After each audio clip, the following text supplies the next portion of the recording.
আম্মা জানে হচ্ছে ছেলে মায়ের জন্য যুদ্ধ করে, আর অ্যানিমেলে বাবার জন্য হচ্ছে যুদ্ধ করে হিরো। তো এর মানে কি? মান্না ভাই তো যত পাগলামি করে সব কিছু তো মায়ের জন্যই করে। রণবীর যেই পাগলামিটা করে তো মায়ের জন্যই করে, বাবার জন্যই করে।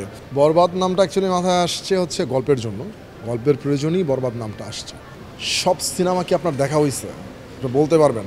তো আমি যদি নতুন কোনো কিছু একটা করি, এরপরে এমন হইতে পারে যে 10 বছর আগে কেউ একজন ওটা বানায় বসে আছে, অথচ আমি ছবিটা দেখিই নাই। আবার অনুকরণ মানুষ করেই। না না না, গল্প তো আলাদা, ভায়োলেন্স ডিজাইন কিছুটা মিল পাবে আর কি, এটা আমি একদম শুরু থেকেই বলছি। না, গল্পে মিল পাবে না।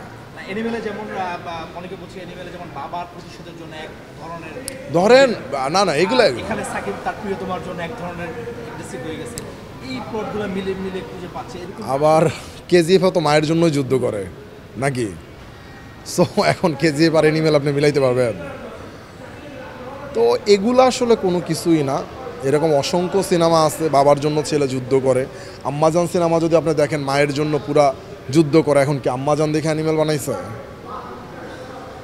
কোনো কথা?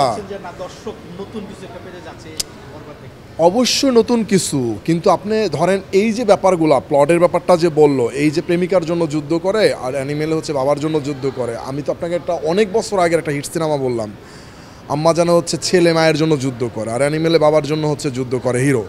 তো এর মানে কি? মান্না ভাই তো যত পাগলামি করে সব কিছু তো মায়ের জন্যই করে।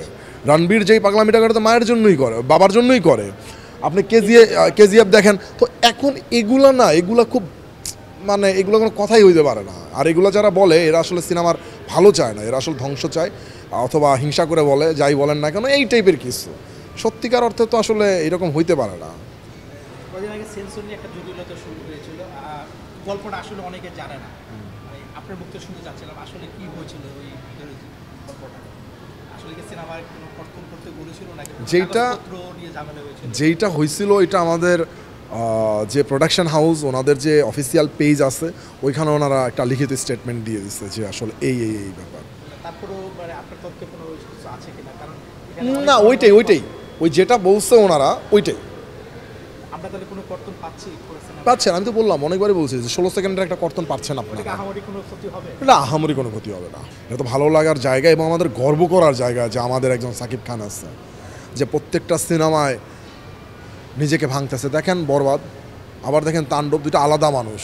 এই যে এত অল্প সময়ের মধ্যে নিজেকে চেঞ্জ করা ক্যারেক্টারের জন্য, এটা আসলেই আমাদের জন্য অনেক বড় পাওয়া। এরকম একটা মেগাস্টার আমাদের দেশে আছে, প্লটও আছে, বানানোর ইচ্ছা আছে, কিন্তু এই মুহূর্তে এই বিষয়গুলো নিয়ে একদমই ভাবতেছি না। এই মুহূর্তে বরবাদটা নিয়েই আসি, বরবাদটা নিয়েই থাকতে চাই।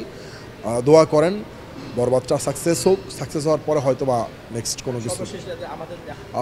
সবাই বরবাদ সিনেমাটা দেখতে যাবেন, বরবাদের সাথে থাকবেন, পাশে থাকবেন, বাংলা সিনেমার সাথে থাকবেন। আপনাদের মতামত অবশ্যই জানাবেন কেমন হলো।